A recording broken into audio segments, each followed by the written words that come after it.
maternal assessment on Mrs. Jones. Mrs. Jones had a baby yesterday, and so we're going to assess and make sure she's doing okay. Mrs. Jones, do you mind if I take your baby and just put it in the crib?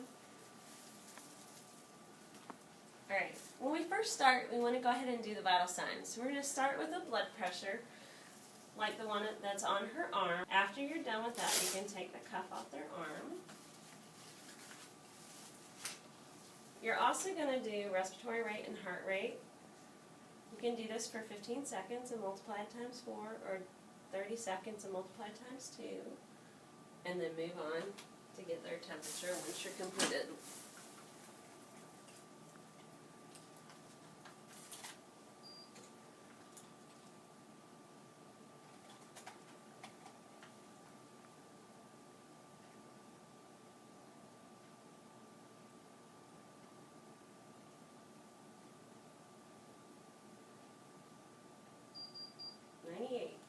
Are you having any pain right now, Mrs. Jones? A little. Where's it happening? It's a little cramping. Okay. And what would you rate that on a 0 to 10 scale? About 3 or 4. Okay. Would you like something for pain? Yes. Okay. I'll get you something when we're done with your assessment, okay? Also, I'm going to ask you a couple other questions before we start. Are you having any headaches or blurred vision at all? No.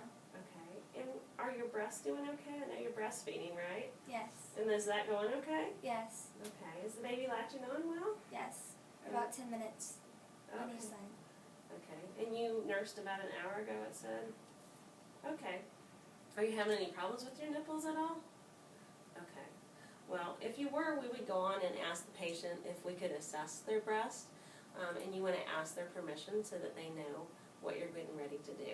You can also observe it when their baby is breastfeeding the next time too, because we need to be assessing how well their baby's doing when it's breastfeeding at least once a shift.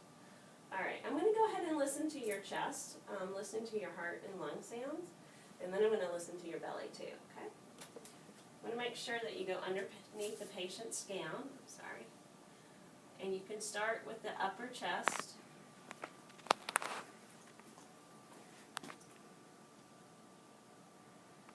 I'm just going to reach up under your gown and listen to your side.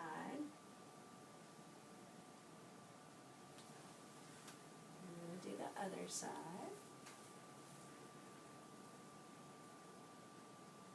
Okay. I'm going to get you to sit up so I can listen to the back of your lungs. And you want to listen at the top on each side, comparing each side as you go down. And you want to listen at least 8 places so that you cover all the lobes of the lungs.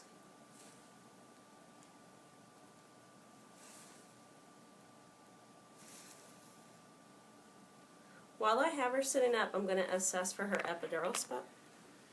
This is in the middle of their back usually, sometimes a little bit lower, and it's just usually a red dot. We're just assessing to make sure there's no bruising or bleeding around the area. Alright, you can sit back. I'm also going to listen to your heart sounds. So I'm going to place it in the middle of her chest, closer to her left side, and listen to her heart rate.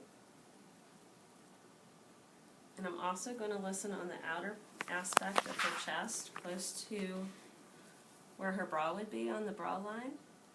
And I'm listening there also to make sure I don't hear any murmurs, which are fairly common in the adult patient that's had a baby. After that, then, I would lay the patient back.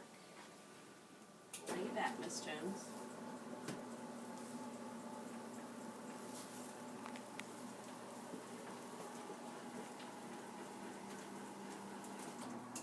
Are you comfortable? Mm-hmm. Okay. I'm just going to listen to her belly.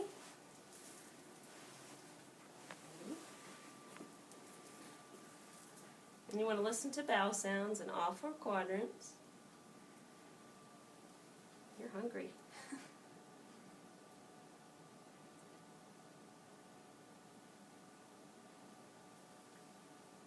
Alright, making sure that her abdomen is nice and soft and not tender or distended.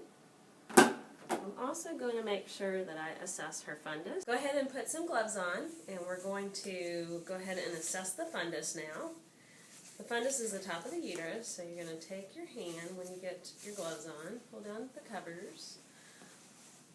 You're going to put a hand close to the pubic bone to support the uterus itself, and then you're also going to put your hand around the umbilicus.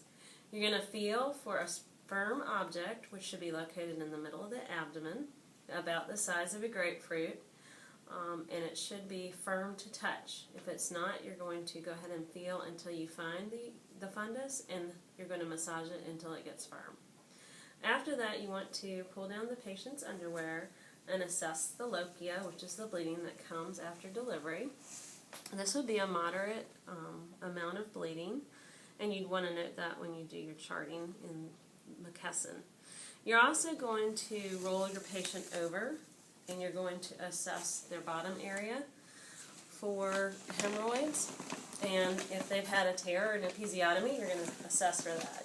And you do this by simply pulling down the patient's underwear, looking at their bottom area, and assessing whether they have hemorrhoids in the rectal area or an episiotomy. And the episiotomy should just be well approximated. You shouldn't be seeing bruising, you shouldn't be seeing any bleeding from that area or any drainage that has a foul odor to it. Those would be all abnormal findings.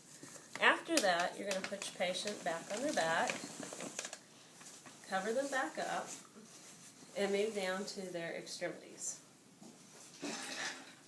On the extremities, we want to do our neurological exam, and you want to assess for warmth, color, any tingling sensation, because sometimes they've had an epidural. You want to assess their sensation.